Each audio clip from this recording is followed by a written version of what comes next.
Hey, what's going on, everybody? This is John J. Gaming on the mic here, coming at you with a brand new episode of the Earlham Dynasty here on NCAA 14. We are here. We just completed our very first season back to college football, and we got some great news to start off, man. We actually get to keep our head coaching job. I don't know about our coordinators, but that's something that we get to look forward to, and we get to keep our coaching upgrades that we did earn over the course of this season. So we start off this off-season recap by going over the coaching changes for us this season, and while we get the opportunity to keep our job, our coordinators were not so lucky. Both our offensive and defensive coordinator were fired. It looks like Adrian Burke is going to become the new defensive coordinator for the Earlham Quakers for Season 2. And then on the offensive side of the ball, Tyler Crosby is going to be our new offensive coordinator going into Season 2. So that does mean that we will have some new playbooks to play with. I'll talk about that more later on in this episode. Towards the end of this offseason recap, to find out what we're going to be running with. On a more positive note, though, we do end up finding out that we don't have any players leaving, so we came in with a 48-player roster, and then coming into this offseason, we're also going to have 48 players, plus the players that we do bring in through recruiting.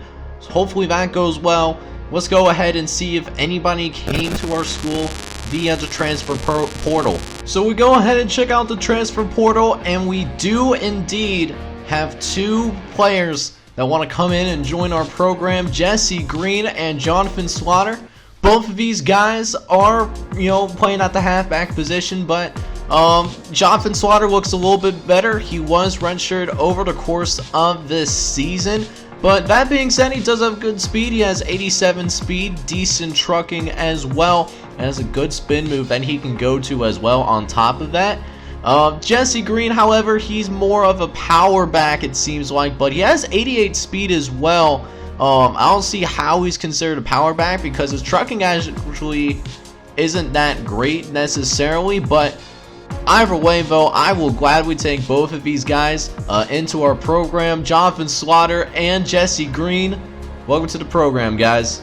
So we now get into the recruiting portion of the offseason, and even with those two transfers coming in, we still have 10 scholarships to work with, but we're not going to be using all of them, at least this season, because we still have 3 people on our board, and right now, because we haven't signed everybody, we can't go ahead and add new people to the board, which is a little unfortunate, but it is what it is.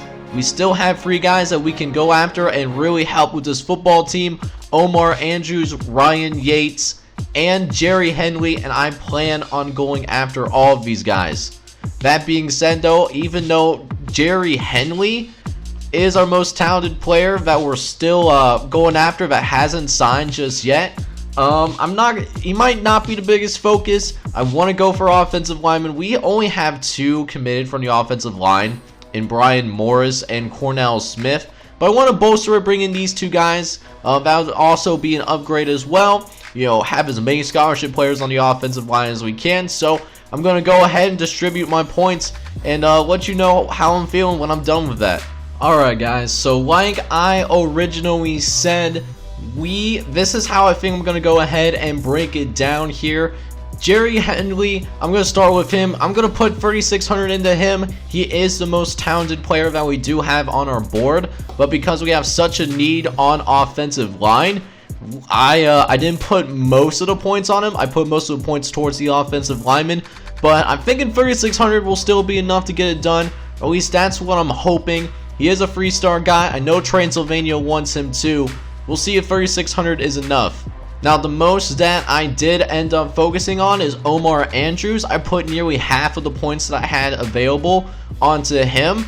He has 4,800 points, so about 48% of our recruiting budget we're putting into him. We're in a tight one with Bluffton. We're only 200 points behind, so all things being considered, I'm thinking this will be enough unless Bluffton puts everything on this guy, but I'm hoping that's not the case. Finally, the other person that I am going to go after is Ryan Yates, and I put 1,600 into him. He's not that great, 57 overall, so if we don't get him, it's not the biggest deal in the world, but he is still a body. He can start for us right away as well. And Ryan Yates, he could be somebody that can be extremely helpful for us in terms of our interior linemen.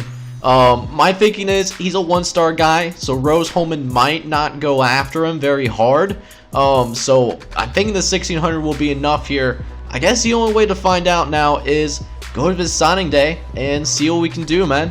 Alright guys, so we are officially here at signing day, and we actually only get one of the three guys that we went after. Omar Andrews is going to sign with us, but Jerry Henley and Ryan Yates are going to other teams within our conference. So yeah, hate to see it, but it looks like we stole a couple of prospects as well. We'll just have to go ahead. We'll go into the signing day menu to see what ended up happening. So like I said, Jerry Henley did not sign with the squad, unfortunately, and it was a really close battle too. We only end up losing by 370 points. This kid, looked like he was going to be really special. In Transylvania, they are very fortunate to have him. Really sucks that we lost in this kind of manner. Omar Andrews, we won convincingly. We win by 2,000 points in that recruiting battle. So the South Bend, Indiana prospect in Omar Andrews, he's coming to the squad. Welcome to the Earlham Quakers as your new center coming into season 2. I definitely think he's going to start. And then Ryan Yates, it looks like Rose Holman did go after him, and he's going to be an engineer, the one-star prospect from Vincennes, Indiana. Going to go play for the Engineers.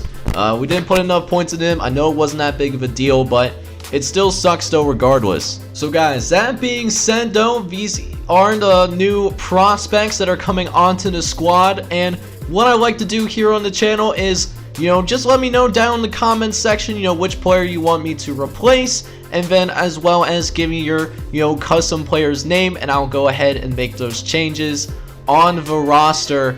I'll have a pinned comment down below to use as a template for you guys to use.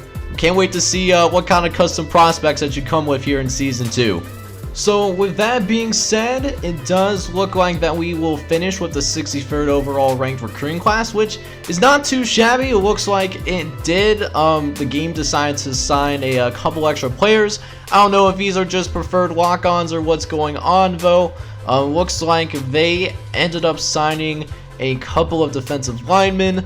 Actually looks like multiple defensive linemen, a wide receiver, and a middle linebacker. I think what I'm going to do with these guys, I'm going to end up deciding to keep these people on the team. But that being said though, what I am also going to do is I'm probably going to penalize their stats a little bit to reflect that they're actually preferred walk-ons. But if you want to play with these guys as well, they'll be available for being a custom recruit. Again, just let me know down in the comments what player you want, like I said earlier, man.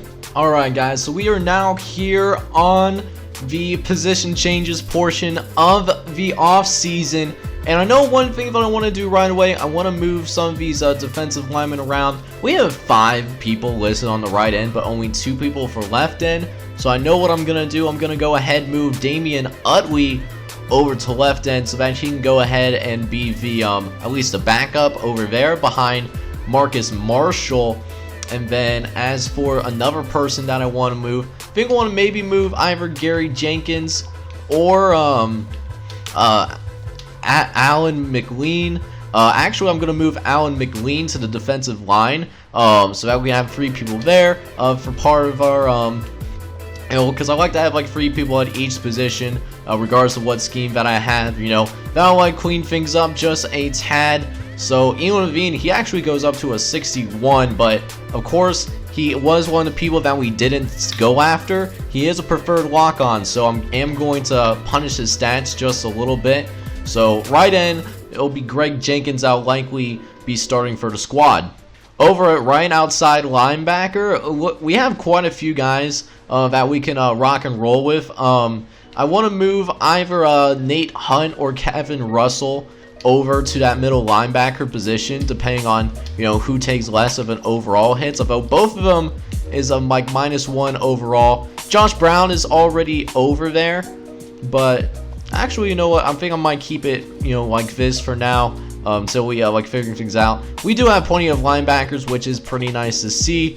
And then for corner, this is what our cornerback position is going to be looking like right now. But we only have 2 strong safeties. I know I saw you guys' comments as of the recording of this video saying that David Taylor should move over to the safety position because of, you know, his lack of ability to tackle. And I think I'm going to agree with you on that one as well. I think that might be the best idea. So that is what I am going to do. I'm going to go ahead and move David Taylor to free safety. And then for the free safety position, see about moving either Justin Burden. Actually, yeah, I'm going to move Justin Burden over to that strong side position. So we'll have David Taylor at free safety, and then at the strong safety position, we'll go ahead and have Justin Burden starting there. Have a young secondary for sure in the back. That does mean our top corner is going to be Matt Pratt going into this season, and then we'll still have a bunch of walk-on corners. So we'll need to still hammer out the secondary a little bit since we do have guys back there. But check out kicker though. We do have a kicker that we can go ahead and move, and I'm going to go ahead and move Morris Lacey over to punter since we'll now have Adam Thomas. And then Matthew Sands, we'll see what Matthew Sands can do if there's any place that we can move him. And it looks like he is also, looks like he's either a linebacker or a defensive lineman. So I guess it's up to us where we want to move him.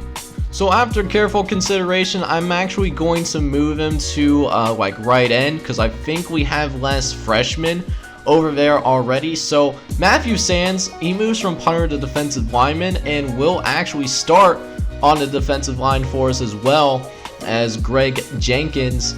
He'll be relegated to the backup position, and then we'll have Marcus Marshall or Damian Utley starting over at left end. So up next now, we actually go ahead and take a look at the training results, and we do have at least 4 guys that are already on the team above 60 overall. Matthew Sands is our highest overall guy. He's going to be a 68, and then Jonathan Slaughter and Jesse Green, they both have to sit out because of the transfer rule that's been in place at the time. They could not get a waiver. Looks like in season 3, these 2 are going to be competing for that halfback position. Both of them are 67, and then Morris Lacey, he was our kicker last season. He's now going to be playing at that punter position. At quarterback, we do now have a backup in Terrain Patton. He's in the 50 overall club. He goes up to a 52, and he's going to set himself up to be the sophomore, the best quarterback, at least like from the remaining guys. He was the starter last season. I don't think he's going to be able to compete for the starting job, but he does win the backup position at the very least. At halfback, while we are waiting for Jonathan Slaughter and Jesse Green to end, Aaron Ball is going to be the starting tailback, it looks like. He's up to a 54 overall. Then Michael Mason isn't too far behind him. He's going to be a 52. John Evans moves up to a 54 after getting 4 overall points over the offseason. At wide receiver, we'll have 3 guys in the 50s as St. Wilhelm, Henry B. York, and Miami Thomas each make the jump. They're all in the 50s, with St. Wilhelm leading the way. Omar McBride, we didn't hear his name much. He literally only had 1 catch last season, but he almost joins the 50 club as well. He was marked as a 49. At tight end, Adam Pitts and Pete Wise, they're both under 50 overall but make improvement. At left tackle, Ben Robbins almost joins the 50 overall club. He's now a 49. And then at left guard, we have Nate Coleman. He's now up to a 54 as well, with Brandon Pierce almost making it to 50 overall. He's a 48. Then Alvin Wilson not too far behind either. He's a 48. At center, Brian Smith, he's a true sophomore. He's up to a 55 overall with Grant Martin backing him up. And at right tackle, we have Jay Downing at 47. Over on the defensive side of the ball, not too many improvements over here with Jamie Johnson getting a few overall points bonus. Then on the right end, Matthew Sands makes a transition over from punter to the defensive line, and it looks like a big boost for us. He's up to a 68 going into his sophomore campaign. Over on defensive tackle, we have Andrew Smith and Adam Martinez making some strides. They both improved by 4 overall points. Up next, we'll have the outside linebacking core with David Hester and Joey Martin. They improved 4 overall points. They're both 44s. At the middle linebacker, Justin White and Anthony are both in the 50 overall club. Justin White slightly ahead with a 51 and Anthony with a 50. At right outside linebacker, Matt Reed joins the 50 overall club as well. He's now up to a 51. And at corner, we have 3 guys that are either in the 50s or close to reaching 50 overall. Reggie Chapman, he's going to be a 50 overall guy from Central Heights, Arizona, with Chris Quinn and Thomas Hall almost making that jump as well. I wouldn't be surprised if they made it during the course of Season 2. At free station, Caden Doman, he makes some improvements as well. He's a +5 guy with Jared Crosby not too far behind. He's now a 53. And at strong safety, we have Dane Slaughter and Calvin Miller, 53 and a 45 respectively. So usually, this would be the most difficult part of the off-season in terms of making some actual cuts, but it looks like this season we got very lucky. We only have 69 guys, and I will plan on keeping all of these guys on the team, so these will be the Earlham players that will make up the squad for next season. I can't wait to see what we can do. Let's get it. Alright, man, so what we are going to go ahead and do, we're going to take a quick little thing for recruiting, and we get some exciting news. Because we had some preferred walk-ons come onto the squad, we actually somehow added a pipeline state. We actually have the state of Florida now, so that's going to be exciting for us to, bring in some more guys to try to help us out, build this squad up from the ground up. And right now we got 16 guys. I'll go more in depth with that with a future Big Earl Football podcast episode. But it's not as many recruits as we were trying to bring in last year. But we're still trying to go after a little bit of everything because we're pretty young at a lot of positions. Still need to build our depth up in general, so to speak. So we'll see what happens, but still gonna try to bring in 16 guys this upcoming season. But as I said earlier, one thing that we do get, since our offensive and defensive coordinator was fired in this offseason, what we can go ahead and do is we got a new offensive playbook and defensive playbook to rock with. So for this season, at the very least, we will be running the UMass offense. And then on the defensive side of the ball, we're actually going to get a new defensive concept. We're going to go ahead and run the 3-3-5. I'm also going to go ahead and decide to redshirt a few players for us going forward. One of them, of course, is Michael Briggs, who is, we're just going to let him be. I thought about redshirting Terrain Patton, but if Ryan Kidd does get hurt, what we can go ahead and do, we can still keep a similar offense, allow Terrain Patton to run it, and don't have to change things up too much. And he's the only other younger quarterback. I don't want to redshirt a senior as well. It's kind of dumb. On the defensive side of the ball, there is going to be more than one redshirt, starting with right end Greg Jenkins, who did come in as a preferred walk-on. Gonna go ahead and redshirt him. He was a borderline third, fourth string guy, so we don't really need to see him on the field too much. We can allow him to get a little bit of extra development. And one thing that I am going to do is redshirt players in this season will get an extra boost in next off season as well. So that'll be nice to to see to go forward. At middle linebacker, I'm going to go ahead and redshirt both Anthony and Luke Hall. Josh Brown, I know, is a true freshman, but he's unquestionably the best middle linebacker, and as such, he's going to start for us right away. Meanwhile, Anthony, Luke Hall, since we're in that 3-3-5 set, what I'm going to go ahead and decide and do is go ahead and redshirt both of these guys as well. At right outside linebacker, I decided to redshirt Matt Red, and then it was a battle between Kevin Russell and Nate Hunt, but I liked Kevin Russell a little bit more He has more athleticism, and I really value that in this scheme. Since we're not going to be great against the run, I would imagine. Nate Hunt, he's a little bit more of an all-around guy, so we're going to go ahead and redshirt him for his freshman campaign as well. So I can't wait to see what Kevin Russell can do on the field. So now we'll go ahead now and take a look at our schedule going into Season 2. And we got a good one. Shout out to my guys that are in the channel membership program, as well as in my Discord, for helping me decide what non-conference opponents I should play going into Season 2. If you want to check either of those out, those will be linked down in the description as well. But we're going to start off with a Week 2 matchup. We're going to go and play against the North Texas Mean Green, who is unranked. But then we'll go on the road as well to play against Syracuse and UNLV to round out our non-conference schedule. After that, we'll go ahead and start conference play. We're going to begin with a home game against Transylvania, then go on the road to play against Defiance, who did win the MAC East back in Season 1. Then we'll play against Mount St. Joseph at home, followed by the Bluffton Beavers on the road. Then playing the defending MAC champions, the Manchester Spartans, who are the preseason number 21 team in the nation. Following our home games, we have 2 rivalry games against Rose-Hulman and Franklin. And then we'll finish out the season with 2 home games against Hanover and Anderson to round out the regular season for year 2.